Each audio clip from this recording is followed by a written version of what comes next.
terima kasih atas waktu yang sudah diluangkan. Bagaimana kabarnya hari ini? Alhamdulillah sehat.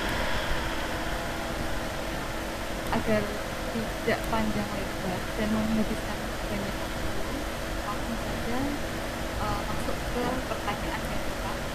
Ya, Jadi silakan. di sini di sekolah kami itu ada beberapa permasalahan yang ingin saya teliti. Yang pertama adalah tentang motivasi belajar yang masih rendah, juga diikuti dengan kemampuan berpikir siswa yang juga masih rendah. Setelah saya gali, ternyata akar dari penyebab masalah faktor dari guru adalah guru kurang memperhatikan hal yang terkait dalam proses pembelajaran. Contoh misalnya yaitu kurang memanfaatkan media yang menarik dengan maksimal, atau guru cuek untuk mengeksplor model pembelajaran yang inovatif. Menurut Bapak Jati, alternatif solusi apa yang bisa Bapak Jati berikan untuk menyelesaikan masalah tersebut terkait motivasi belajar dan berpikir kritis yang rendah? Baik, terima kasih. Gini, kalau hemat saya untuk motivasi belajar dan kemampuan berpikir dari siswa untuk meningkatkan itu ada beberapa cara. Karena untuk motivasi belajar siswa sendiri itu bisa ada motivasi dari dalam dan motivasi dari luar.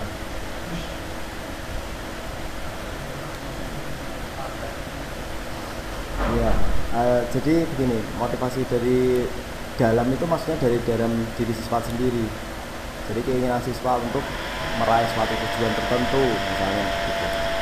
Misalnya siswa A ingin melanjutkan ke perguruan tinggi A dengan jurusan tertentu, dia akan termotivasi untuk belajar materi tertentu juga yang sesuai dengan jurusan yang akan dia raih, yang dia ingin masuki nanti ketika berkuliah. Maka dari dalam bisa juga keinginan siswa untuk mendapatkan nilai yang baik, raport misalnya, atau nilai ulangan harian juga. Untuk faktor dari luar, misalnya seperti faktor dari orang tua, faktor guru, bagaimana keadaan keluarga dari siswa tersebut, apakah baik-baik saja, apakah ada banyak masalah di rumahnya, semuanya mempengaruhi motivasi belajar dari siswa. Kemudian faktor dari guru sendiri juga mempengaruhi apakah guru itu memiliki kedekatan dengan siswa atau tidak. Semakin guru dekat dengan siswa, otomatis siswa itu akan lebih tertarik dengan mata pelajaran yang disampaikan oleh bapak ibu gurunya, daripada ketika bapak ibu guru tidak dekat dengan siswa tersebut, dengan siswa satu kelas tersebut. Di sini peran guru sangat penting, karena guru selain memberikan materi, guru juga harus menjadi kedekatan dengan siswa, supaya siswa lebih termotivasi, supaya siswa nyaman belajar di kelas. Terus kemudian berkaitan dengan penerapan media pembelajaran, jika guru itu sudah diterima di kelas tersebut, siswa tersebut sudah nyaman dengan bapak ibu guru tersebut, sebenarnya menggunakan media tanpa metode pembelajaran pun, media dan metode tanpa itu pun sudah cukup menarik, konvensional, biasa bilangnya begitu. Tetapi akan lebih baik lagi ketika bapak ibu guru itu menerapkan metode pembelajaran tertentu ditambah dengan metode pembelajaran tertentu ditambah dengan media pembelajaran, itu akan lebih baik lagi. Nah, ketika motivasi belajar siswa itu sudah tinggi, bapak ibu guru itu memberikan apa saja di kelas, itu siswa akan menurut, siswa akan ikut, dan akan lebih mudah. Dan nanti ketika bapak ibu guru ingin kaitannya dengan meningkatkan berpikir kritis dari siswa, berarti bapak ibu guru bisa memberikan permasalahan yang sekiranya kontekstual. Selain kontekstual, permasalahan tersebut juga permasalahan yang baru atau up to date, dan juga permasalahan-permasalahan yang rasional. Begitu. Jadi motivasi belajar siswa dan berpikir kritis ini sejalan. Itu dari saya, Bu. Jadi untuk alternatif solusi yang ditawarkan, berarti yang saya tangkap tergantung dari gurunya ya. Jadi gurunya bisa memberi kenyamanan nggak terhadap siswa? Iya, Iya. salah satunya Terus, ya. kemudian guru harus pintar-pintar dalam memberikan soal. Contoh soal itu harus kontekstual, terus harus menarik, terus apalagi Bapak, up to date gitu ya? Kontekstual, up to date, up to date, rasional. rasional. Sedangkan untuk media pembelajarannya, menurut Bapak ada nggak media pembelajaran yang sekiranya dapat meningkatkan motivasi belajar siswa, atau juga dapat menumbuhkan berpikir kritis dengan media pembelajaran yang tepat? Ini media ya, media. Iya, iya. Menurut Bapak ada nggak media yang bisa Oke. mengatasi solusi tersebut? Untuk media sebenarnya bisa saja, sangat bisa malah, sangat bisa untuk meningkatkan motivasi siswa dalam kegiatan pembelajaran. Karena media ini bisa kita manfaatkan untuk misalnya explaining. Kita bisa menggunakan media, contoh Kahoot atau Quizizz. Bisa diberikan pertanyaan-pertanyaan di dalam Kahoot atau Quizizz tersebut berkaitan tentang materi kita, atau bahkan di luar materi kita pun boleh, sehingga siswa tidak jenuh ketika berada di dalam kelas. Saya pernah coba dan itu ramai sekali, seru. Siswa tertarik, mau pengen lagi. Itu bisa dimanfaatkan untuk ice breaking. Jadi mereka ketika sudah kembali fresh, kita berikan materi lagi, mereka lebih siap daripada sebelumnya. Contoh lain misalnya media video, kita bisa tampilkan video-video yang berkaitan dengan materi yang kita sampaikan. Daripada guru bercerita, siswa membayangkan, siswa pun kesulitan misalnya. Tapi ketika ditampilkan video, siswa bisa menyaksikan, itu lebih seru. Apalagi video tersebut merupakan sesuatu yang siswa kenal. Contoh kartun misalnya. Apakah kartun ada yang sesuai dengan materi? Dalam fisika beberapa ada. Elastisitas, saya tampilkan One Piece ini. Ada karakter bernama Luffy, manusia karet, bisa saya pakai. Saya potong videonya pada bagian tertentu yang ketika karakternya itu molor, siswa tertarik, oh ini One Piece, seru sekolahnya begini. Untuk ice breaking bisa, untuk menjelaskan materi bisa. Bergantung bagaimana kreativitas dari bapak ibu guru tersebut. Dengan bertambahnya motivasi belajar siswa, kemudian akan sejalan dengan bertambahnya berpikir kritis siswa. Iya, kalau motivasi siswa sudah dalam belajar sudah baik, guru memberikan apapun itu mudah. Kita memberikan soal, mereka sikat habis, mereka kerjakan. Guru berikan permasalahan, mereka cari solusi.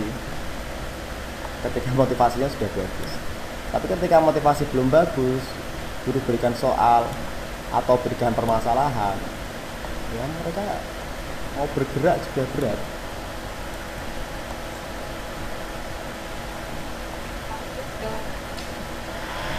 Jadi di sekolah kami permasalahan yaitu di mana kemampuan pemecahan masalah siswa itu masih rendah.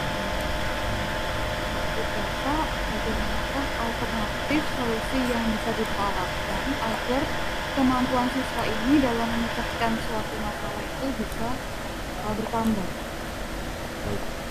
Kemampuan pemecahan masalah ini harus dilatih. Jadi siswa ini bersama bapak ibu guru, maksud saya siswa ini di sekolahan sepanjang hari, dari jam 7 sampai jam setengah 4, lama sekali, panjang sekali. Jadi bapak ibu guru semua mapel harus memberikan pembelajaran yang kontekstual. Permasalahan diberikan ke siswa yang kontekstual. Jadi permasalahan yang kontekstual ini memiliki kelebihan, satu, menarik karena ada di lingkungan siswa. Siswa yang ada di lingkungan pantai, ya kita ambil soal-soal yang ada di lingkungan pantai. Begitu pula yang di tempat-tempat lain. Kemudian selain kontekstual, permasalahan yang diberikan ini juga harus up to date. Karena permasalahan-permasalahan yang sudah lewat itu sudah tidak terlalu menarik lagi. Terus permasalahan yang baru yang dekat dengan siswa itu menarik sekali. Dan yang terakhir, permasalahan yang rasional, karena siswa-siswa kita sekarang, anak-anak sekarang, generasi Z ini, mereka sudah memiliki banyak informasi di pikiran mereka dengan adanya smartphone. Ketika ada permasalahan yang diberikan atau dilemparkan pada siswa dan tidak rasional, mereka akan berpikir, ini kok aneh soalnya. Gitu. Tadi saya ngobrol dengan siswa, saya tanya, pernah gak kalian mendapatkan soal yang aneh? Pernah, Pak. Kapan? Ketika SD. Pertanyaan tentang apa? Gitu, saya tanya. Gitu. Itu permasalahan tentang matematika. Soalnya tidak rasional. Tidak rasionalnya bagaimana? Ini soalnya matematika begini. Jika sebuah hotel dapat diselesaikan dalam waktu 30 hari oleh 16 tukang, berapa hari yang dibutuhkan oleh 20 tukang untuk menyelesaikan hotel tersebut? Itu kan soal matematika atau SD ya.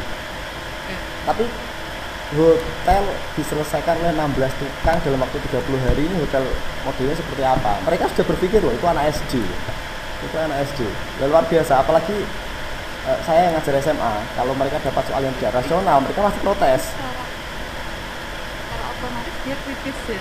Iya, secara otomatis kritis Kalau dengan bentuk soalnya. disuguhkan dengan soal yang kontekstual. Iya benar. Jadi memang soal harus kontekstual, up to date dan rasional. Itu menurut saya. Jadi dari yang permasalahan tadi dihubungkan dengan sekarang ada korelasinya ya. Jadi motivasi belajar itu tinggi, maka akan meningkatkan pemecahan masalah yang tinggi juga. Motivasi belajar tinggi, berpikir kritisnya juga akan bagus, pemecahan masalah juga akan bagus. Tapi dengan syarat dilatih terus menerus. Nah, kalau motivasinya bagus tapi bapak ibu gurunya tidak pernah memberikan permasalahan yang kontekstual, ya sama saja. Siswa hanya tertarik untuk belajar tok, tapi belajarnya tidak sampai ke mereka berpikir kritis. Oke, lanjut ke permasalahan yang kedua. Jadi di sekolah kami ada permasalahan yaitu kemampuan pemecahan masalah itu masih rendah. Juga diiringi dengan sikap yang kurang kreatif. Menurut Bapak, solusi apa yang bisa ditawarkan untuk mengatasi masalah tersebut? Oke, lanjut ke permasalahan yang ketiga, Bapak. Jadi di sekolah kami terdapat masalah yang ketiga yaitu terkait dengan kolaborasi antar siswa itu masih rendah. Jadi kerjasamanya masih rendah. Contoh, ketika anak disuruh untuk berkelompok mengerjakan tugas, ternyata yang bekerja cuma 1 atau 2 orang, sedangkan yang lain hanya titip nama. Nah, seperti itu. Jadi kan kita bisa menyimpulkan bahwa ternyata kolaborasi di sekolah kami ini masih sangatlah rendah. Kemudian di samping itu, ternyata hasil belajar terutama di ranah kognitif itu juga masih rendah. Nah, menurut Bapak, solusi apa yang bisa ditawarkan agar kolaborasi antar siswa itu bisa naik atau meningkat? Begitu juga dengan hasil belajar siswa. Hasil belajar, misalnya hasil belajar ini kita anggap dari ranah kognitif ya, atau afektif ya? Dari ranah kognitifnya. Iya, dari ranah kognitif. Hasil belajar dari ranah kognitif bisa ditingkatkan dengan meningkatkan motivasi belajar siswa. Bisa. Jadi ketika siswa sudah tertarik atau sudah nyaman belajar, maka hasil belajar apa yang diberikan oleh Bapak Ibu guru juga lebih mudah diserap. Satu itu. Kedua, Bapak Ibu guru juga harus menanamkan konsep melalui model pembelajaran dan media pembelajaran. Jadi Bapak Ibu guru menggunakan model pembelajaran tertentu yang tepat disesuaikan dengan materinya dan menggunakan media pembelajaran yang dapat mendukung model pembelajaran tertentu. Nanti akan lebih baik lagi dalam penanaman konsep. Selain itu juga bisa diberikan drill soal atau juga bisa diberikan permasalahan. Permasalahan itu yang kontekstual, up to date, dan rasional. Semuanya itu sebenarnya berkaitan. Jadi ketika motivasi belajar meningkat dengan Bapak Ibu guru menggunakan model dan media pembelajaran, Bapak Ibu guru kita dengan siswa, motivasi siswa meningkat, mereka nyaman belajar, Bapak Ibu guru mau berikan apapun juga mudah, menanamkan konsep mudah, memberikan soal juga mereka akan kerjakan. Nah, berkaitan tentang kerjasama siswa tadi, bagaimana siswa bekerja sama supaya siswa dapat bekerja sama dengan baik, supaya siswa dapat berkolaborasi dengan baik. Ada beberapa aspek. Yang pertama, siswa kurang bisa bekerja sama biasanya karena siswa satu dan lainnya itu memiliki permasalahan pribadi. Jadi harus diselesaikan terlebih dahulu. Bapak Ibu guru harus peka dalam hal ini. Jika siswa punya masalah dan mereka satu kelompok, kerjasama antar siswa akan sulit. Satu itu. Yang kedua, Bapak Ibu guru harus lagi-lagi nyaman, memberikan kenyamanan bagi siswa dalam belajar. Nanti mereka akan mau kita berikan arahan, kita berikan soal, kita minta untuk apapun, mereka akan menurut. Dan yang ketiga, supaya mereka dapat bekerja sama dengan baik, ya kontrol dari Bapak Ibu guru harus tetap dikontrol, karena yang namanya siswa dalam usia sekian tetap berbeda dengan temannya dalam artian dengan bermain dan lain sebagainya, beyond dan lain sebagainya. Akhirnya meninggalkan apa yang seharusnya mereka kerjakan di kelas. Kontrol dari Bapak Ibu guru penting. Gitu. Ya, terima kasih Bapak. Kemudian ada pertanyaan lagi. Permasalahan di sekolah kami yaitu terkait dengan aktivitas belajar siswa. Ini juga lagi-lagi masih rendah. Contoh kasus di pembelajaran saya. Jadi kasusnya adalah saya sudah berusaha untuk memaksimalkan smartphone. Jadi siswa saya beri Google Form di mana siswa menjawab soal ABC-an. Tapi kita tahu sendiri ya, matematika itu kalau hanya memilih ABC-an tidak bisa mengukur kemampuan siswa. Nah, saya berusaha untuk menilai bagaimana sih kemampuan siswa itu. Jadi saya ada ide untuk menuliskan jawaban di kertas atau di buku, kemudian siswa itu memfotonya. Jadi di sini ada dua aktivitas yang dikerjakan oleh siswa. Yaitu yang pertama adalah mengisi Google Form yang berupa option ABC-an, dan yang kedua adalah dengan menuliskan di buku, kemudian difoto terus diupload di GC. Tetapi yang jadi permasalahan di sini adalah ketika dilihat ternyata yang mengisi di Google Form itu sudah semuanya mengisi dengan baik. Tetapi setelah dilihat yang mengupload di Google Classroom ternyata hanya sebagian saja. Dan ternyata masih didapati mereka itu masih bisa berselancar di medsos. Jadi mereka lebih memilih berselancar di medsos daripada mengerjakan pekerjaan yang diupload di GC. Atau mereka lebih asik untuk main game sendiri. Jadi kan di sini saya simpulkan bahwa aktivitas belajar siswa itu masih rendah. Nah, menurut Bapak, bagaimanakah cara menyelesaikan masalah tersebut, mungkin solusi apa yang bisa ditawarkan agar aktivitas belajar siswa itu tuh bisa naik gitu. Baik, Monggo Bapak. baik untuk penggunaan media pembelajaran, penggunaan smartphone Iya, ya, penggunaan smartphone dalam iya, kegiatan pembelajaran. memaksimalkan smartphone. Gini, eh, memang di smartphone itu lebih banyak hiburannya. Ini Iya, untuk konteks anak seusia SMA. Seusia SMA mereka lebih banyak mendownload aplikasi-aplikasi yang sekiranya itu menghibur. Instagram, TikTok, games, dan sebagainya. Sangat menarik memang. Dibandingkan dengan pembelajaran, apalagi mapelnya matematika, fisika, kimia, membosankan sekali jika itu hanya dikemas konvensional. Membosankan sekali. Ya, untuk memaksimalkan penggunaan smartphone dalam kegiatan pembelajaran, eh, kita bisa gunakan media, misalnya Kahoot. Jadi mereka bisa gunakan smartphone dalam kegiatan pembelajaran. Tapi Kahoot pun kan tidak bisa 100% dari awal pembelajaran sampai akhir pembelajaran, hanya sebagai sela-sela saja atau ice breaking. Itu bisa. Dalam penggunaan tes yang jenengan lakukan tadi sudah sangat bagus sebenarnya. Penggunaan Google Form, kemudian nulis di kertas. Tapi ini kalau nulis di kertas konteksnya mungkin ketika pandemi kemarin ya, benar seperti itu. Untuk yang kertas tuh. iya, sebenarnya di pandemi itu saya lakukan dan saya masih terkadang melakukannya ketika tatap muka secara langsung. Oh, oke. Itu juga saya lakukan. Oke, jadi pandemi dilakukan sekarang dilanjutkan gitu. Iya, iya, iya, iya.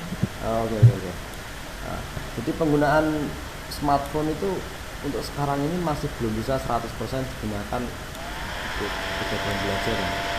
Jadi di sini ada peran guru untuk kontrol kontrol penggunaan smartphone bagi siswa. Harus dikontrol memang. Nah, dikontrol ini bisa dengan misalnya melakukan perjanjian kelas. Perjanjian kelas. Karena mereka ini anak SMA sudah remaja, memasuki tahap dewasa, sudah mau ke tahap dewasa, mereka sudah bisa berpikir.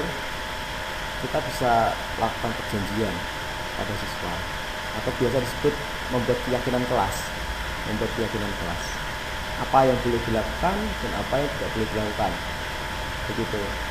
Jadi misalnya di kelas dalam pembelajaran matematika penggunaan smartphone dibolehkan. Tetapi hanya ketika ada arahan dari bapak ibu guru saja. Perjanjian kelas. Jadi memang sedikit dipaksakan tapi itu bagus. Kita bisa ajukan pertanyaan tersebut, bagaimana kalau smartphone tetap kita gunakan dalam pembelajaran matematika tapi dalam hal tertentu, ketika sedang tidak menggunakan smartphone atau tidak diperintahkan oleh bapak ibu gurunya, silakan smartphone-nya disimpan. Nah, itu bagus atau tidak menurut kalian? Hal itu positif atau tidak? Ya positif. Saya yakin mereka tahu bahwa menggunakan smartphone di kelas ketika pembelajaran itu suatu kegiatan yang tidak baik. Mereka tahu karena mereka sudah remaja beranjak dewasa. Makanya kita buat namanya keyakinan kelas. Itu bisa dengan kegiatan pembelajaran bisa. Nah, nanti dalam berjalannya waktu, guru terus ingatkan, guru terus mengontrol. Nah, kontrol siswa dalam usia segitu lebih enak dari hati ke hati. Mereka akan lebih mengenal, lebih mengenal. Nah, terus menurut Bapak, untuk memaksimalkan penggunaan smartphone, kira-kira ada ide nggak Bapak menawarkan sebuah platform yang sekiranya bisa meningkatkan aktivitas belajar siswa? Jadi ini konteksnya adalah kita sebagai guru zaman sekarang, kita sebagai guru kan juga ingin berusaha untuk meningkatkan kualitas kita dalam penggunaan smartphone agar smartphone ini bisa berfungsi dalam proses pembelajaran. Nah, apa sih platform apa yang bisa Bapak tawarkan untuk meningkatkan aktivitas belajar siswa? Baik, dari pengalaman saya, Ya. ketika pandemi saya gunakan Edpuzzle. Edpuzzle ini sebenarnya mirip seperti video. Tetapi dalam berjalannya puzzle tersebut, dalam videonya ketika sedang di play, itu di tengah-tengah video akan berhenti pada detik atau waktu yang kita inginkan, kemudian akan keluar pertanyaan, siswa menjawab. Jadi kita memaksa siswa untuk memperhatikan video tersebut karena ada pertanyaan. Jika pertanyaan itu tidak bisa dijawab, tidak bisa lanjut. Mereka harus membaca dan menjawab. Jadi dengan begitu bisa terlihat ya aktivitas siswa. Ya, dalam puzzle memang sudah bisa terlihat aktivitas siswa. Tapi itu saya gunakan ketika pandemi, siswa masih berada di rumah, belajar dari rumah. Iya. Nah, kalau sekarang kasusnya sudah tidak secara daring, secara luring, apakah menurut Bapak dengan penggunaan puzzle ini bisa meningkatkan aktivitas belajar siswa? Kalau aktivitas pembelajaran di kelas lebih enak langsung dikontrol oleh Bapak Ibu gurunya. Bapak Ibu guru bisa sediakan video misalnya, kemudian di stop pada detik tertentu, Bapak Ibu guru bisa tanyakan. Ini mengganti puzzle saja sebenarnya. Melempar pertanyaan langsung kepada siswa karena konteksnya di kelas. Mereka tidak butuh online, kita sudah sediakan videonya, kita tayangkan lewat proyektor. Berarti videonya itu dipampang di depan dengan berbantuan proyektor, begitu ya? Iya. Terus di stop, kemudian kita lempar pertanyaan secara langsung. Nah, itu untuk melontarkan pertanyaannya bagaimana? Apakah sudah tertulis di layar atau dilontarkan secara lisan? Kalau saya lebih suka secara lisan. Lebih suka secara lisan. Iya.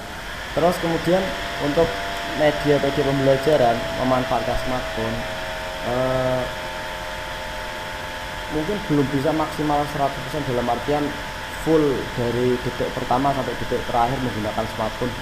Siswa belajar menggunakan smartphone tuh masih belum ada pandangan, secara pribadi belum ada pandangan. Tapi smartphone itu bisa digunakan sebagai pendukung saja, bisa.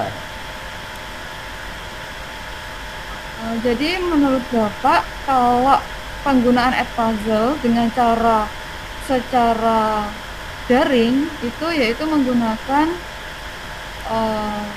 proyektor, terus ditampilkan sebuah video, kemudian dilontarkan pertanyaan secara lisan. Itu kan berarti siswa tidak menggunakan smartphone ya? Iya, ya. Betul ya? Ya. Jadi itu hanya sebagai konversi saja penggunaan puzzle di waktu daring menuju ke luring. Yeah. Sedangkan untuk penggunaan smartphone sendiri bagaimana untuk memaksimalkannya? Jadi siswa tetap menggunakan HP tetapi menggunakan platform tertentu. Jadi untuk puzzle sendiri berarti tidak bisa ya digunakan siswa. Kalau puzzle tanpa mengkonversi. Kalau puzzle memang cocok atau lebih baik digunakan daripada video ketika masa pandemi. Ketika siswa belajar pada masa pandemi. Ya, ketika siswa di rumah. Itu lebih baik daripada video. Kalau dikonversi itu kurang ya? Kalau di sekolah. Kalau seandainya begini, kalau di sekolahan ya, di sekolahan penggunaan smartphone oleh siswa, saya pikir kalau 100% dari detik awal kegiatan pembelajaran sampai akhir cukup sulit. Iya. Karena ada pengarah dari guru dan lain sebagainya. Iya. Maksud saya itu tidak digunakan sepanjang pembelajaran, tetapi hanya untuk menguatkan dalam pembelajaran. Nah, seperti tadi kan puzzle itu sebenarnya menguatkan dalam proses pembelajaran. Nah, itu kira-kira seandainya digunakan sewaktu luring, apakah itu juga bisa efektif digunakan tanpa mengkonversi penggunaan video biasa terus dilontarkan secara lisan? Kalau puzzle digunakan secara luring sekarang ini untuk tugas bisa. Untuk tugas. Iya. Untuk pemberian tugas melalui puzzle bisa, sangat bisa. Bisa ya. Kalau seandainya begini Bapak. Kalau seandainya puzzle terus siswa tetap menggunakan Edpuzzle, siswa mendengarkan video, tapi kalau mendengarkan video dalam waktu bersamaan kayaknya akan terjadi keributan ya. Atau seandainya dibuat bukan sebuah video yang bersuara, hanya sekedar tulisan, gimana? Menurut Bapak efektif atau tidak? Begini, Edpuzzle ini kan sebenarnya fasilitas Kak, Gimana? media yang menggantikan bapak ibu guru untuk menemani Ya. siswa ketika belajar. Jadi menggantikan bapak ibu guru. Lah ketika bapak ibu gurunya ada, Edpuzzle ini ya sebaiknya ya bisa digunakan, masih baik bapak ibu guru langsung. Nanti bapak ibu guru menampilkan video, tampilkan saja di LCD. Jadi cukup satu Gitu. video, satu suara, lontar pertanyaan juga dari bapak ibu guru. Terus pemanfaatan smartphone siswa di kelas bagaimana? Nah, misalnya bisa juga dimanfaatkan ketika siswa diskusi, mencari bahan, browsing, dan lain sebagainya. Sangat bisa. Nah, nanti siswa kalau mau ada siswa yang browsing yang lain, ada siswa yang misalnya membuka yang lain, games atau Instagram atau aplikasi yang tidak berkaitan dengan pembelajaran bagaimana? Nah, situ peran guru kontrol atau guru mengawasi keliling dan ditinggal karena guru sebagai fasilitator. Terus bisa juga tadi dengan menanamkan keyakinan kelas untuk penggunaan smartphone khususnya itu bisa. Terus begini Bapak, selain dilihat dari aktivitas belajar, ternyata di sini untuk pemahaman konsep matematika sendiri itu ternyata juga masih rendah. Mungkin ada solusi yang bisa ditawarkan terkait untuk meningkatkan pemahaman konsep siswa. Baik, yang pertama dari strategi bapak ibu guru dalam menanamkan konsep tersebut atau memberikan konsep tersebut kepada siswa. Nah, strateginya bagaimana? Banyak sekali strategi yang bisa diterapkan.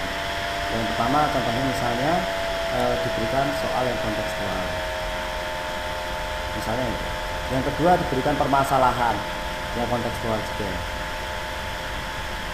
Atau bapak ibu guru bisa menggunakan tampilan media yang bagus dalam menyampaikan konsep. Itu bisa. Atau bapak ibu guru bisa menggunakan misalnya menggunakan papan tulis ya, papan tulis biasa berarti menggunakan berbagai spidol berwarna untuk menegaskan konsep tersebut. Jadi penggunaan media, penulisan penyampaian yang baik, pemberian soal, pemberian permasalahan kepada siswa, semuanya mendukung penanaman konsep. Itu menurut saya begitu. Nah, karena saya pernah melihat catatan, hanya catatan biasa, tulis biasa, tapi dikemas dengan sangat baik, full color, berwarna, bacanya enak, nyaman, dan saya pikir lebih mudah dipahami daripada ketika catatan itu dituliskan dengan tulisan yang berantakan dengan satu warna saja. Sangat berpengaruh. Terus penggunaan media juga sangat berpengaruh dalam penanaman konsep. Karena gaya belajar siswa lain-lain, ada yang visual, auditory, kinestetik. Penggunaan media ini paling tidak memfasilitasi siswa-siswa yang cenderung ke visual dan auditorial. Gitu. Terima kasih Bapak atas penjelasannya dan memberi masukan bagaimana alternatif solusi apa yang bisa digunakan. Mungkin cukup sekian wawancara kali ini. Terima kasih atas waktu yang sudah diluangkan. Mungkin saya cukupkan. Terima kasih. Assalamualaikum warahmatullahi wabarakatuh. Waalaikumsalam warahmatullahi wabarakatuh.